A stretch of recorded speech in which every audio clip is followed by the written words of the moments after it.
Today we're at Maricosta doing Emergency Operations Center training. The ultimate goal today is to solve the problem that I'm going to give you. And the problem that we solve is how do we support our law enforcement, fire, or whoever's here to take care of our problem from this room. One of the things I saw that I wanted to improve upon was our emergency operations plan. In doing that, I looked around at different companies to see what they had to offer, and West Coast Consulting really stood out from the rest. So what you need to do is have this group start to worry about and develop a plan to lock down. As lead instructor, it's my job to make sure that the entire team is watching what's going on, understanding it, and that we don't lose even one student. We had a chance to actually walk through a scenario, and that's when I think if the lights really turn on, when you really start to understand the importance of the organization. Wendy did an amazing job. She just jumped in and did it like she's done it in the past. What happens if we get the order to shelter in place?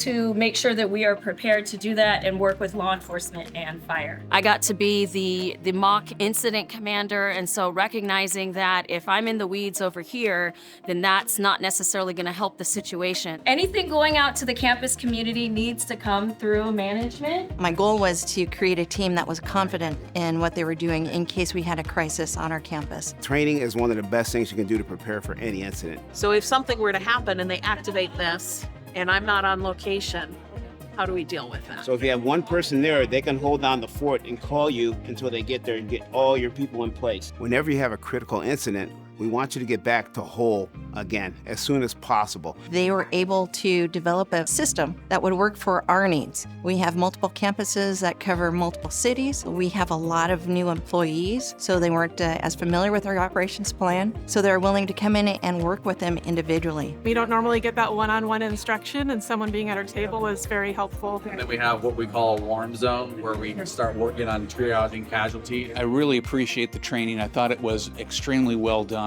It really helped us as a college and as a response team to work within our groups, making sure that we were cohesive, we had the training that we needed. They were actually oftentimes a couple steps ahead of us as we were starting to put the next slide up. These examples really helped to build this team, their skill set, and build their confidence in what they would do in case emergency ever happened here. So specifically, I want the driveways blocked off for students. I feel like I've learned a lot more than just sitting in class having someone just speak to me. Everybody left feeling much more comfortable in our emergency preparedness and also understanding that we have more work to do. I can tell you today, Maricosta is much more prepared, and I think that they're in a very good position to keep your kids safe. Great job, really appreciate it, thought it was well done.